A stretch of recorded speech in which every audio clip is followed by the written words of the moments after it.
Mezo Film Star Masa lui ram moi film chong tumpa ma ruata athitlat mai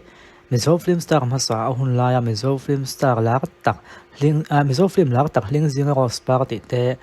he chu ken to phot atlai zota te bo ken to lui ram moya ti te pek a film chan nakalo invect on hi van lal ko ta changte ma ko ta kum sumni pare chu voin tlai khan athia ma ko ta he voin tlai khan chaw thotin man mo takin bian hospital kuli kon pan puya niya ma se nam doin thlan puya ni me chuan chan theina to lo ni ma ko ta hian fam mi pa pakhat le mai chia pani anei ni awang hi ram ko kon ala ka niang ma ko ta hian mizo film khong heng atlai zo ta ti te lui ram moi ti te vasa hun nan hung ti ta chu kala en lo ling jing ro spark ti te gai ga wangin le in si khom ti ta kala en lo boka hen te lo chang to thela ni au yom hle maya mel hi a hun la ka jon la te mai nia zo film star thapol khan ni vemo mel hi dam thup maya ava poi em som li pare chok la ni le ngala ala no pang viu maya ke ni ain kum tamin lo upalo khaya poi hle mai thi chan tak hin jiak lo wa chaw thut ti khan ni te maya khai poi asul hu than khate u tiu pan hu du mem kan han hai lo kange o cái này kia cái thòng về chú chú ta ní tên nào ăn đã hoàn lệ thòng lệ phê chứ hay chú mà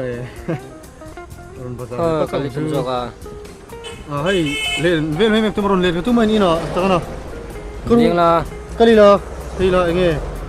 ama hi belok là về phơi hình tụi ma pui hey giờ mà hi belok là cũng được bốc hết rồi à còn bu rồi cái này lúc à ta mà bụi thiếu sử dụng cái này à đúng không thế ít lần quan bay mà anh là về ít lần quan bay anh thì quan là mỗi cầu quy mà lên thì cả hai đâm thấy rất kìa để chuyên cái là quy à cái là bom thấy chưa xin moi à ifa him lo mel ve na ti mo sang te te dan ka de ron son phe ya ding ha ka boy lu to ka zo chang han lo che nia sang te om si là wa cái là sung khóc mấy hố tụi mình cần bớt xây to mà sẽ là cần phụ tên nó lắm khoản ăn thì để xia cái là sung đâu hết ta cái hình son tấp mấy ho thut na te kan la ve nga kan ti ti don na